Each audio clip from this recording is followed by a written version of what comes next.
மலேசிய பிரஜை அல்லாத தொழிலாளர்களுக்கு இபிஎஃப் எனப்படும் ஊழியர் சேமநிதி சந்தா செலுத்தும் கட்டாய நடைமுறை வரும் நவம்பர் மாதம் அமலுக்கு வருகிறது. 2025 ஆண்டு அக்டோபர் மாத சம்பளத்திலிருந்து இனி கட்டாயமாக அந்நிய தொழிலாளர்களுக்கு இபிஎஃப் செலுத்தப்பட வேண்டும்.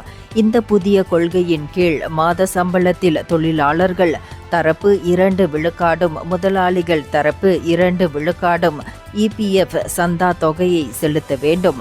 ஆனால் வீட்டு பணிப்பெண்களுக்கான சம்பளம் இதில் உள்ளடங்கவில்லை. மலேசிய குடிநுழைவு துறையின் கடப்பிதழ் செல்லத்தக்க வேலை பெர்மிட் வைத்திருக்கும் அந்நிய தொழிலாளர்களுக்கு இது கட்டாயமாகும் என்று இபிஎஃப் தலைமை நிர்வாக அதிகாரி அஹ்மத் ஜுல்கர்னாயின் கூறினார். இதன் மூலம் நாட்டின் சமூக பாதுகாப்பை மேலும் வலுப்படுத்த முடியும் என்றும் அவர் குறிப்பிட்டார்.